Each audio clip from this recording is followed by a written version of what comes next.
And we're rolling. Excellent. So, good afternoon. I am Chris Haley. I work at Vectra Networks, and I join you from sunny Cleveland, Ohio. And we're going to talk today about the use of covert communications in modern cyber attacks.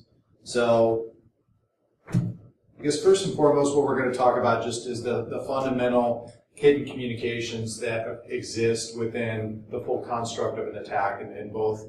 I'll touch on a few different points around command and control and exfiltration, but really the couple tenets, I guess, before we get into that we need to remind ourselves is when you look at these types of behaviors and communications, the operative is much like the Beastie Boys, slow and low, and it's going to be don't get caught, right? So there's going to be command and control in communications that exist within different elements of the attack that are going to be spaced out over several thousand seconds potentially.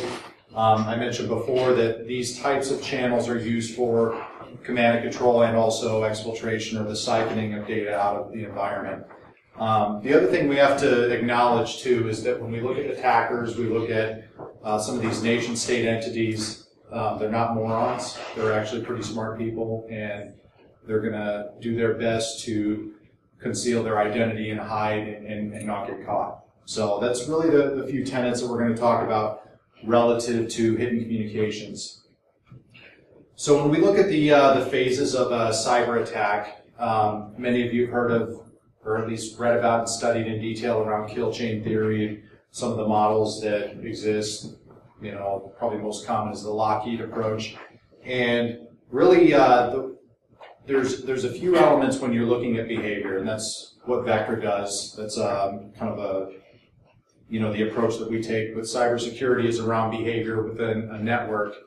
And we look at the life cycle of an attack. So when you look at just what are the elements, right, there's a few phases. One is around kind of this opportunistic type of threat that, think of rattling doorknobs and top 30 things you didn't know about Donald Trump. You go to one of those clickbait sites and it's just pockmarked and littered with different, click fraud ad objects within the site.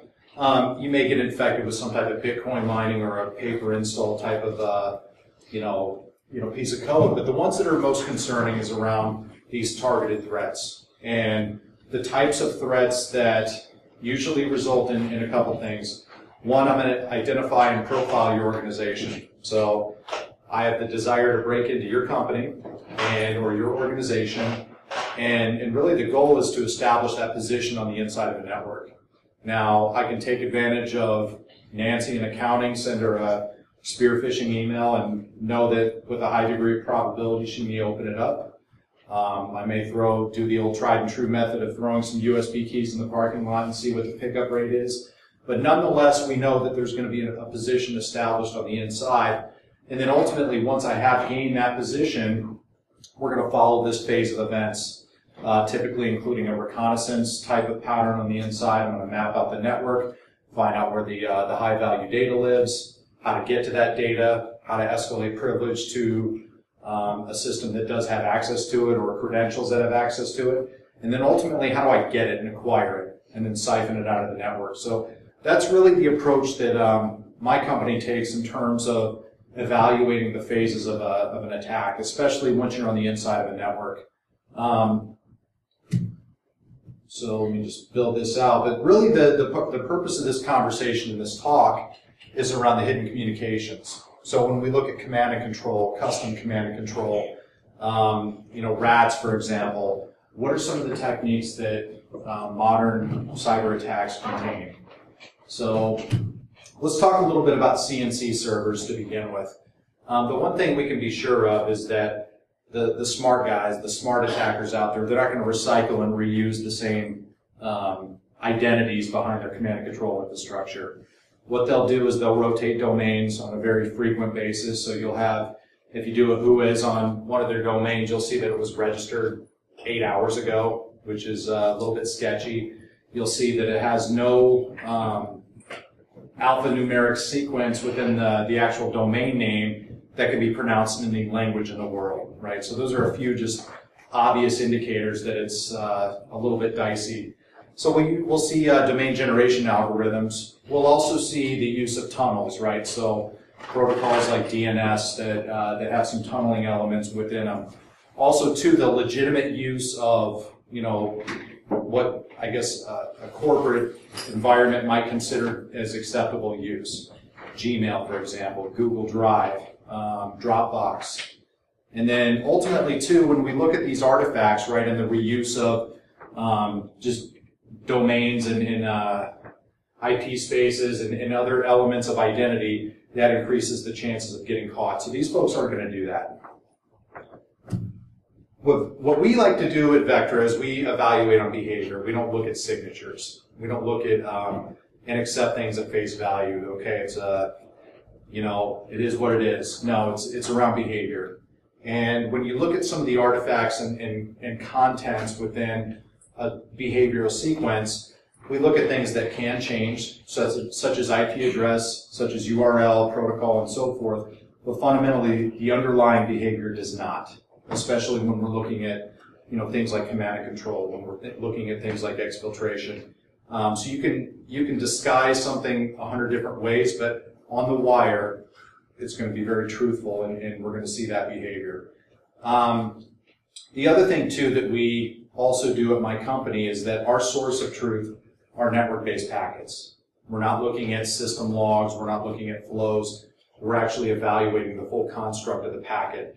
And there is a lot of useful material within the packet itself, not just the payload in terms of what files could be leaving the environment, but also, too, around cadence. How rigid is my communication pattern in channel? Is it every 86,400 seconds on the dot, for example, once every 24 hours? Or does it appear to be somewhat of a client-server-based relationship? And then also, too, obfuscation and disguising oneself, hiding within protocols, a tunnel within a tunnel type of thing. So these are some of the, as you look at detecting some of these covert communications, again, it's around looking at the behavior. So really, there's a few approaches that we take on the Vectra side. Our product is built around supervised learning and unsupervised learning-based algorithms. I'll give you an example on supervised learning.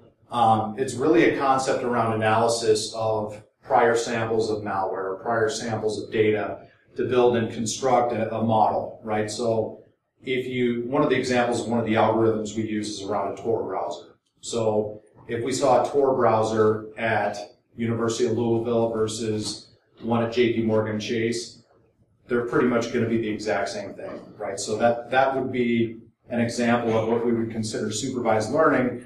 It's basically what we call global learning, meaning that we don't need any local context or awareness of elements unique to your organization. On the other hand, unsupervised is more what we would call local learning. And think about like authentication patterns. Anybody work at a hospital or work at a healthcare system in this room? No, okay. Well, so a large hospital, they're going to run 3 shifts, right? So they're going to have, employees on staff and authenticating throughout the day. And so when you see 3 shifts of authentication compared to, let's say, at a bank where it's 8 to 5, that profile is going to look a little bit different. So from a learning and a behavioral element, the unsupervised is going to be more locally significant as we define these algorithms. So let's talk about hiding within encryption, right? And we'll get into a little bit more about encryption and how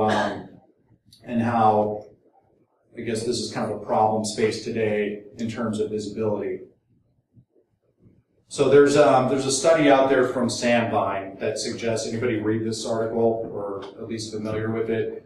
It's basically suggesting that this year, 2016, there's going to be 70% of internet traffic is going to be encrypted. So that's not only going to include, the Facebook traffic of the world, and they recently made that change, but also malicious traffic is going to be encrypted.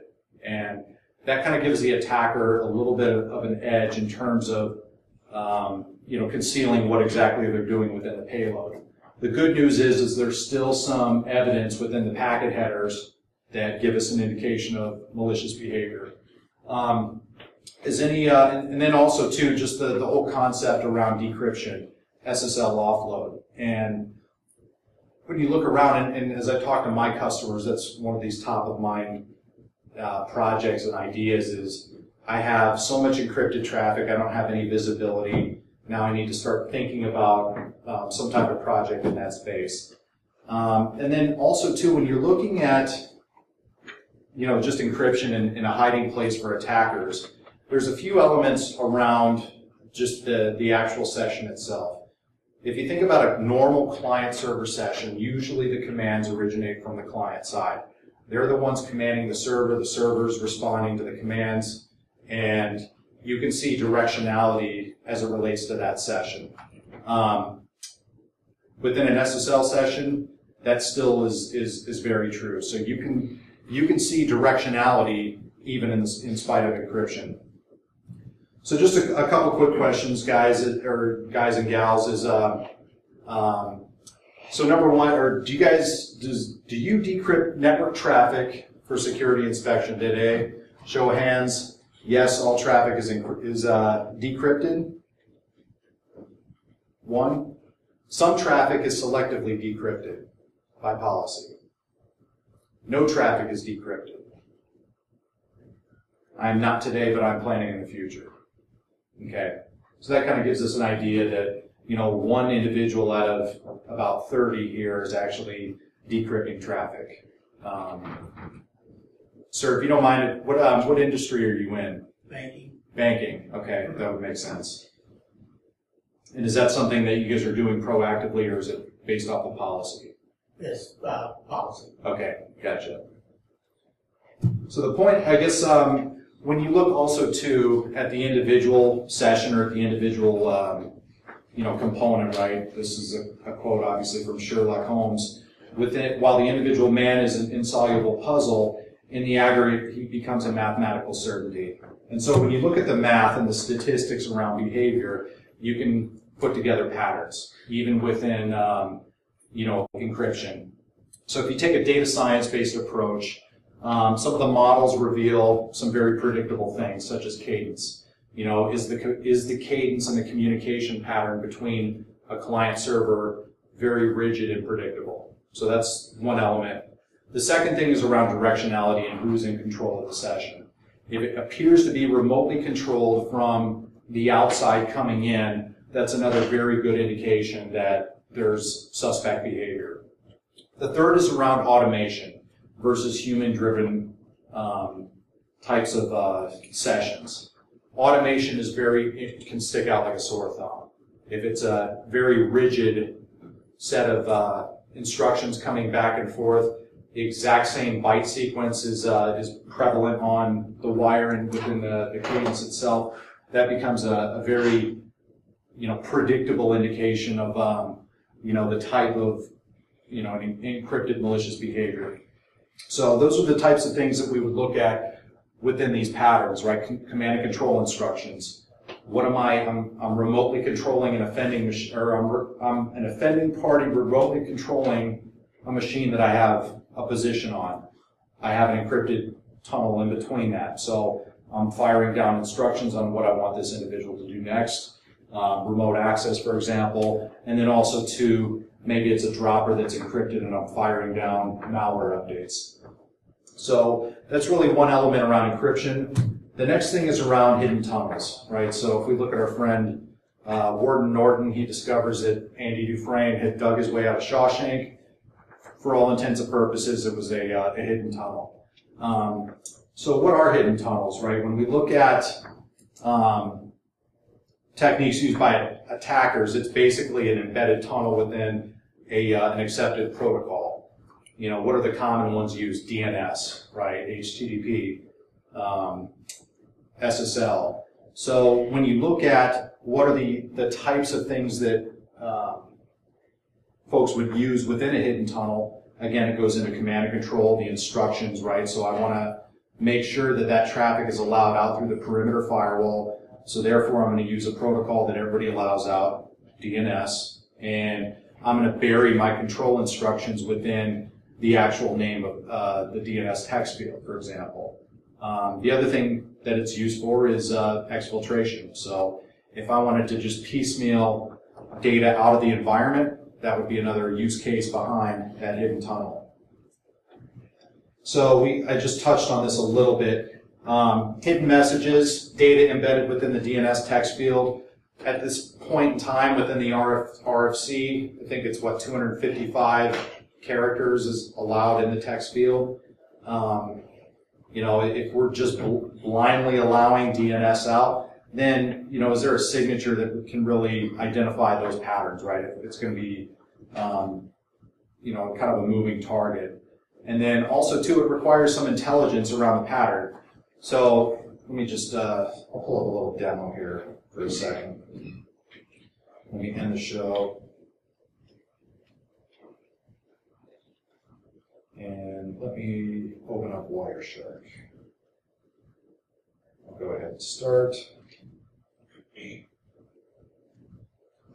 So just as an experiment, if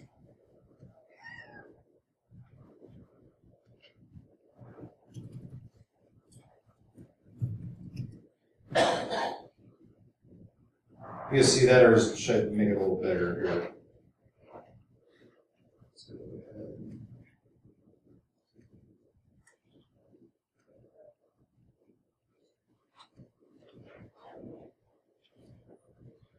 So if I just do an NS lookup on, let's say, google.com. Let's start this.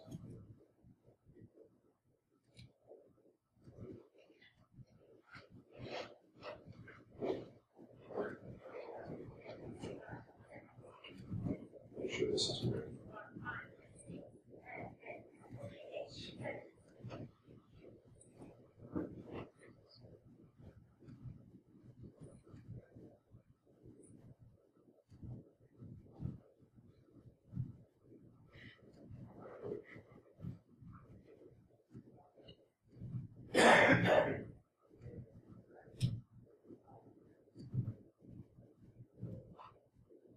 Wow.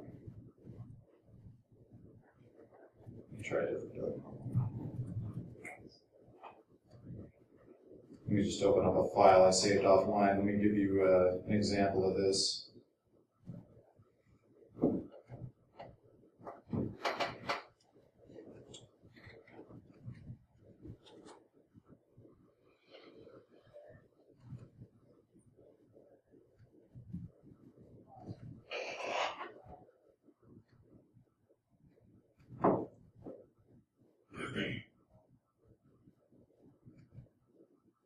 So if I do a standard lookup on, let's just say, ohio.gov, I can see 72 bytes in the request, and I can see 88 in the response. If I do a dig on the same domain name, I'll see this quad A record come back, as well as the MX record and the normal A record, right? So if I look at these, the typical behavior that we would see in DNS queries, for example, it's going to follow a very rigid pattern. Now, if I see a DNS tunnel, it might look something like this. Let me go ahead and find the hidden tunnel PCAP. This is the wrong one.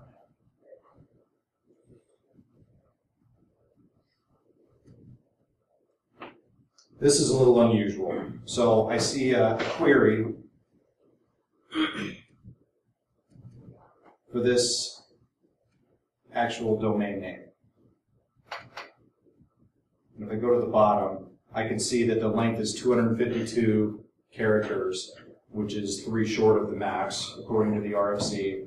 And I can see this just sequence of garbage, right? So what I see here is the query going from the actual client who's sending it off to the command and control. We can infer that there's a program that can decrypt or use this type of information, and in return, what we'll see is the response.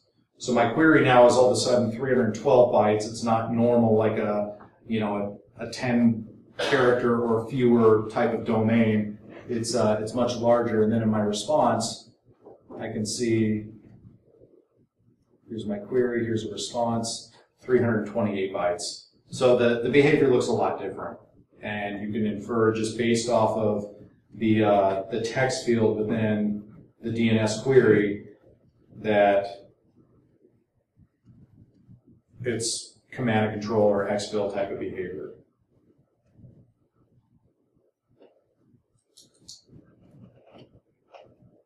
Let's go back here.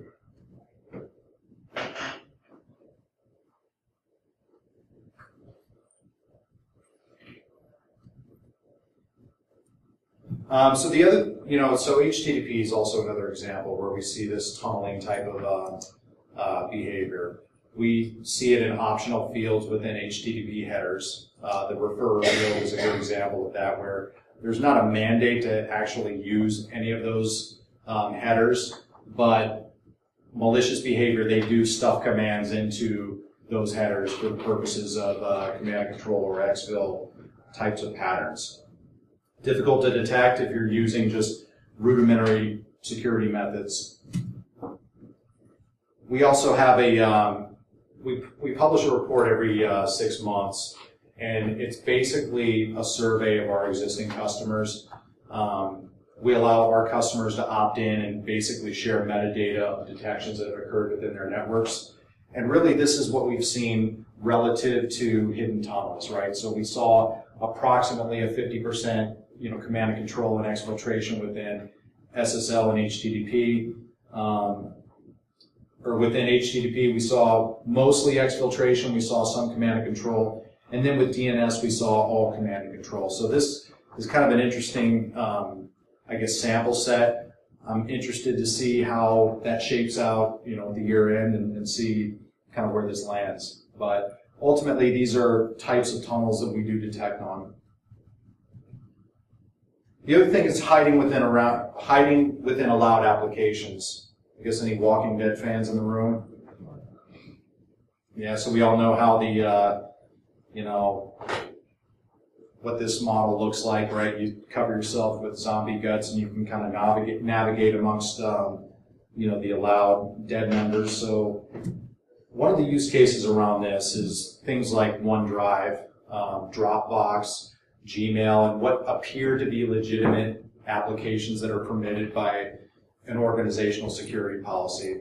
Anybody hear about this one here where this attacking, or this, there was a piece of command and control malware that lived inside a Google Drafts folder. I'm not talking about that general that was having an affair with some high profile lady and he would exchange messages in their draft folder, but basically what this looked like was there was a command and control session that was running within the drafts folder of Gmail, and effectively this piece of malware running on a machine allowed kind of this invisible Internet Explorer instance to run within the machine itself, and it was sending Python commands to pull down what those next sequences are. So think about this, right, as you're looking at a security approach, and we have web filtering tools out there, we have email spam and everything else. Attackers are using known good types of applications out there to effectively establish their CNC patterns, right? And this is kind of evades that whole whitelist blacklist theory. Gmail is kind of known good, and now we get out of this threat intelligence concept that if I'm hiding within known good, then that kind of eradicates that whole model in a way, or at least it disproves that this is bulletproof. Same thing. There's instances where Dropbox was used as a command and control. There was some event with Singapore that used Dropbox. So it's around identifying the behavior, not necessarily naming the species. So there's a study out there. I think one of the statistics are that somewhere between 15 to 18,000 new species are discovered every year on the planet. So that's roughly 40 to 50 a day. There's some studies out there suggesting that there's almost 1 million new variants of malware or malicious code that comes out every day. I didn't personally do the study, so I can't qualify or quantify that, but we know it's somewhere between hundreds of thousands upwards of 1 million. If we took that approach, right, so everybody learned about King Philip came over for grape soda, and we try to organize all the classes of species on the planet, it'd be very difficult to do from a malware perspective, especially if we were taking the approach that we had to name them all and then create a signature for all of them. So if my database of signatures grew exponentially by 1 million per day, that's something that I can't scale. So a better approach is looking at the behavior.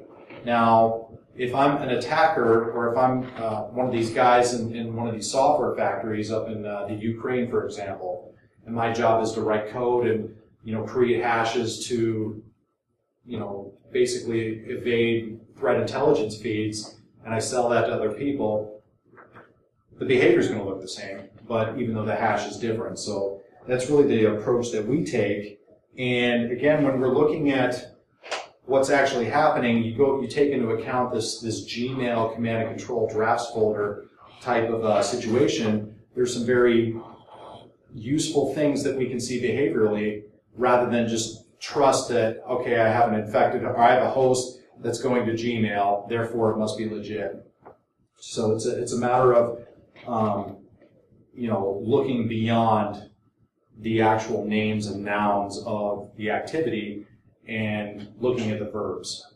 So, you have a footnote here. Does it really matter if a scan originated from a laptop or an iPhone? We don't necessarily care the endpoint. We care about what we saw.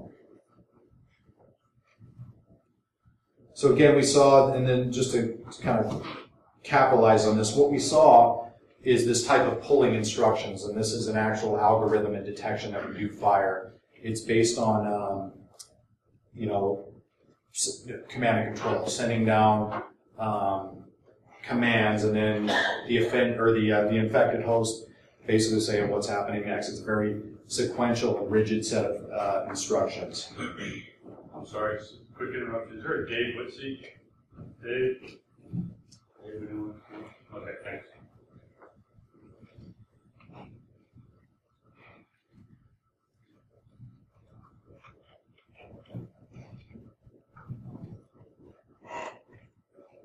So let's get into, and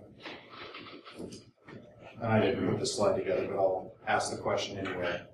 I guess any thoughts or comments around what do you think poses the greatest risk? Would you say consumer-based applications out there, the Dropboxes, the Gmails, and so forth? What about cloud, AWS, on-prem? What about tools? Kind of a mixed bag. Nonetheless, though, we know that attackers are going to continue to evolve and figure out the next, way to get in. They're not going to use techniques that eventually get squashed out. Remote access. Game of Thrones fans, anybody? So, so Bran is this kid that's being lifted up by this guy named Hodor, if you've never seen the show. And he's got these really cool capabilities. One of which is what they call a warg in the show, and that allows you to see things through the eyes of an animal. He also has the ability to, kind of shapeshift and actually jump into other living creatures and do things. And that'd be a pretty cool power to have. But effectively, it's remote control. It's remote access. He's able to remotely control another living entity. And so when you look at remote access, right, you think about rats. You think about tools like VNC. You think about tools like, just even using and taking advantage of some of these administrative tools out there. Does anybody secure their ILO ports or even just their management ports on their server? Any server guys in the room? Anybody worried about just ILO-based security or even those management ports? I mean, again, these are all, there's plenty of tools out there to gain access to other systems. So when you're, there's a couple things to think about when you're looking at remote access. Now, I showed you the construct of an attack. By and large, a lot of the elements are fully automated. So command and control is automated. It's program driven. Machine gets infected, he executes the payload, and then there's an automated command and control. At some point, though, once I've applied, maybe some recon, or I've done a number of different things on the inside, I found a VM that's in the lab that's unpatched, and that's my I guess, inside source that I'm going to continue to go after and control.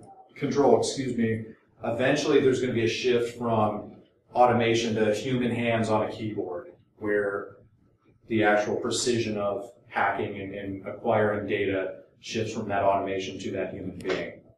So it's again, it's this concept around hidden communication and what do we see. So there's this GlassRat attack or this GlassRat program that happened a few years ago. It was discovered by RSA, and effectively it was discovered in China, and it evaded AV tools. It evaded a number of different techniques. It had all the makings and characteristics of a rat, but using traditional security methods, it was largely undiscovered for a period of 3 years. So there's a nice little write-up. It's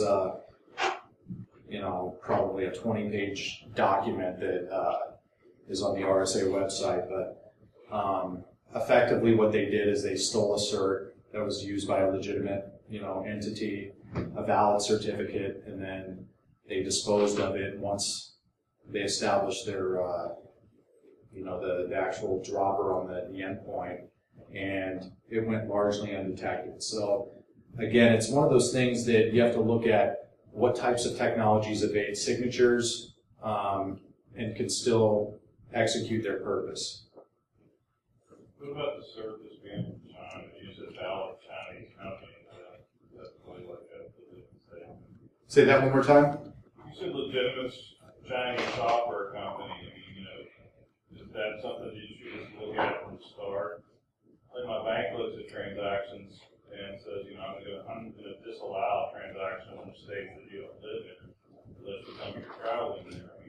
Do you really have to have everything wide open to every certificate that's ever been issued? Yeah, good question. I don't know if you guys heard that. It was kind of a multi-part question, but if I repeat the question, it was, do you really have to, say that one more time?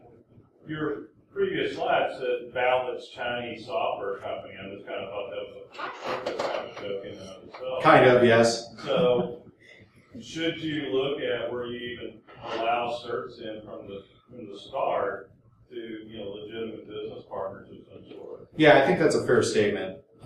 In this case, it happened within China, so it was China on China crime, which is but yeah, I would agree with that statement. Okay, so I think we're kind of near the end. We're going to talk a little bit about anonymization. And then if you've noticed the theme, I just put some shows on here that I like. Breaking Bad fans anywhere? Okay, so we know that Heisenberg remained fairly anonymous even in the presence of his brother-in-law, who was a DEA agent, who knew who Heisenberg was. He was related to Walter White, and yet he was still able to remain anonymous up until the end of season 6, and all hell broke loose there. But again, we know this is a technique that we see relative to attack behavior.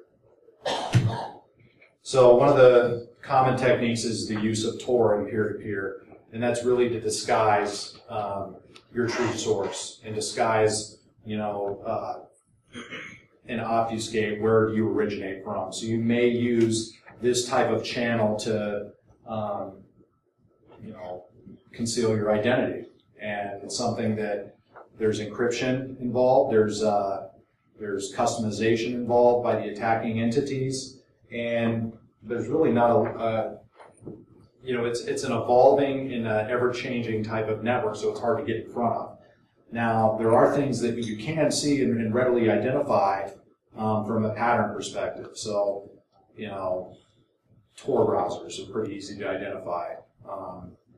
By default, a lot of them use 9001, right? So it's one of those things that you can see this behavior, this type of channel occurring as it relates to, you know, anonymization and so forth.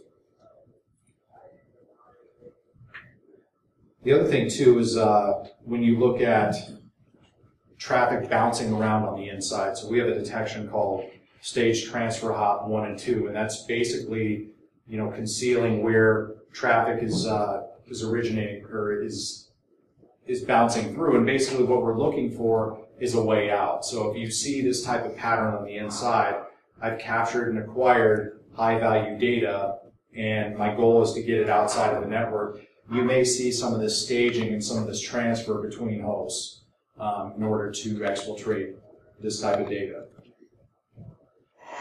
So last but not least, I really wanted to touch on the other pieces too. When there's a focus on identification in different patterns, right? It's worth mentioning too that there's a lot of non-human driven devices that reside within a given network. Anybody in a manufacturing or an industrial environment within the room? So there's a study within the plant floor that there's a 10-to-1 ratio of non-human devices, such as a PLC or some type of control that has an IP address and is attached to the network, versus the laptops and the human and these types of devices. So it's worth noting that when we look at behavior, we shouldn't just look exclusively at laptops or exclusively at devices that we're familiar with. There's a whole bunch of weird stuff out there that is getting an IP address. We did a little experiment. There's vector threat labs. You can look and read up on this case study, but it's basically the ability to deploy a functioning backdoor, the ability to leverage things like infusion pumps or other non-traditional devices as a way on the network. So when you look at a hospital, right, there's a couple interesting things. Even like a university, you can freely walk in and out. Nobody's going to really check to see who you are. You could be a guest. You could just start rolling through the hospital, and there's really no controls as to what you can and can't do. I mean, now if you wanted to kind of social engineer and buy yourself a coat, even better. But for the most part, you can walk in and find a network jack on the within the hospital. You can find a device that has the ability to install a backdoor on it. Same thing within a university that you could just pose as a student or a faculty member. So the point being is that non-traditional devices that have, and the way these things go, right? You think about if I work at a hospital and I hire a company to roll out 10,000 infusion pumps, they're going to put the same password on every single one of them. They're not going to authenticate it to AD. It's going to be default, and there's going to be very little controls. Their job is to get the installation done as quickly as possible, not to secure the environment. So this is kind of the new set of threats that we're looking at in terms of command and control, in terms of backdoors and so forth, and that sort of thing. So that's, I'm up against it right now. I think we have a few more minutes, but again, really what I wanted to touch on is just a high-level summary of some of the hidden command and control types of sessions that we would see in modern cyber attacks, hidden exfiltrations, what are some of the techniques that are used. Again, a couple things to look at. Behavior is very relevant versus signature. Look at the pattern and look at the cadence. Look at where the session originates from, where does the control live, and also, too, packets are a source of truth, right? So short of very few man-in-the-middle or packet manipulation techniques, there is a lot of integrity in terms of what that source will yield in terms of forensics. Questions, comments, thoughts? So I'll give you 8 minutes back. I really appreciate you guys attending the session. Thank you.